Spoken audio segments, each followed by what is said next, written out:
আসসালামু আলাইকুম ওয়া রাহমাতুল্লাহি ওয়া বারাকাতুহু। দর্শক কেমন আছেন সবাই? আশা করি আল্লাহর রহমতে সবাই ভালো আছেন। আমি আপনাদের দোয়া আলহামদুলিল্লাহ ভালো আছি। আজকে আপনাদের জন্য আরো একটি নতুন ভিডিও নিয়ে আসলাম। আজকের ভিডিওটা হচ্ছে যে আমাদের যে ইসলামী যুব আন্দোলনের প্রতিষ্ঠা বার্ষিকী আগামী 25শে জুলাই। যুব আন্দোলনের যে প্রতিষ্ঠা বার্ষিকী এর উপলক্ষে আমাদের একটি প্রস্তুতি সভা হয়। আর এই প্রস্তুতি সভায় আমাদের কেন্দ্রীয় মেহমান সহ জেলা পর্যায়ে, থানা পর্যায়ে মেহমানরা উপস্থিত থাকেন। যেহেতু আমাদের একটি প্রস্তুতি সভা, সেখানে আমাদের ওয়ার্ড পর্যায়ের লোকেরাও থাকে। প্রত্যেকের মতামত নেওয়া হয় যে কিভাবে আমাদের প্রস্তুতি সভাটাকে সুন্দর ও উজ্জ্বলভাবে করা হয়। সেখানে আমাদের ইউনিয়নের লোকেরা আসছিল এবং আমাদের ওয়ার্ড পর্যায়ের লোকেরা গেছিল। যেহেতু আমি ইউনিয়নে কাজ করি, ওয়ার্ডেও কাজ করি, তো দুই জায়গা থেকে আমি যাওয়ার জন্য প্রস্তুত ছিলাম। আর এটা ছিল আমাদের শুক্রবারে 3টার দিকে, 3টার পরে। আর স্থানটা ছিল সুবাড্ডা স্কুল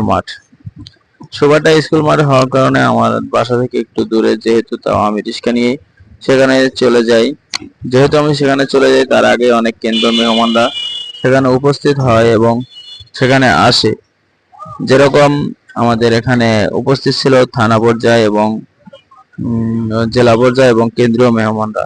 তো আমি চলে আসি সেখানে এসে দেখি যে আমাদের অনেক বাইরে উপস্থিত হয়েছে এবং অনেকে আসে নাই। তো আমাদের অনুষ্ঠান চালু হওয়ার কথা ছিল সই 3টা বাজে। আর আমাদের ওয়ার্ড পর্যায়ের লোকেরা এবং ইউনিয়ন পর্যায়ের লোকেরা এখনো আসে নাই।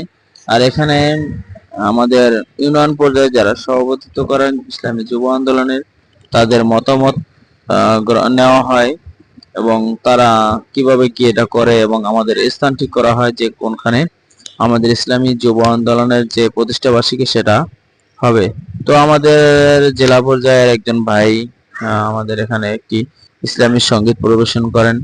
তার ইসলামিক সঙ্গীতটি ছিল অসাধারণ এবং খুবই মনোমুগ্ধকর। তার কণ্ঠ ছিল আলহামদুলিল্লাহ অনেক সুন্দর, অনেক ভালো। তো প্রথমে কোরআন তেলাওয়াত দিয়ে আমাদের এই ইসলামী প্রস্তুতি সভা শুরু হয়। তারপরে হয় আমরা একটি ইসলামিক সঙ্গীত করার পরে আমাদের ইউনিয়ন পর্যায়ে যারা সভাপতিত্ব করেন তারা বক্তব্য দেন। আর এখানে আমাদের যে আগনগর ইউনিয়নের সভাপতি মোহাম্মদ রাসেল ভাই, সেও বক্তব্য প্রদান করেন। তার বক্তব্য ছিল অসাধারণ। প্রস্তুতি সভা অনেক সুন্দর বক্তব্য দিয়েছেন।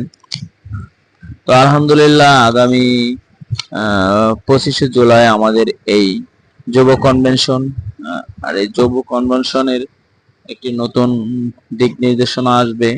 আর প্রায় আমাদের নয়তম যুব কনভেনশন। এখানে উপস্থিত থাকবেন আমাদের ইসলামী আন্দোলনের কেন্দ্রীয় নেতারা এবং পেশাব হুজুর চরমনাই এবং ইসলামী যুব কনভেনশনের সকল নেতারা সেখানে উপস্থিত থাকবেন ইনশাআল্লাহ। আপনাদের দাওয়াত রইল, আপনারাও আসবেন ইনশাআল্লাহ। বাইতুল মোকাররম দক্ষিণ গেটে আমাদের এই যুব কনভেনশন অনুষ্ঠিত হবে। সকলকে দাওয়াত দিয়ে আমার ভিডিওটা এখানে শেষ করলাম। আল্লাহ হাফেজ। সবাই ভালো থাকবেন, সুস্থ থাকবেন।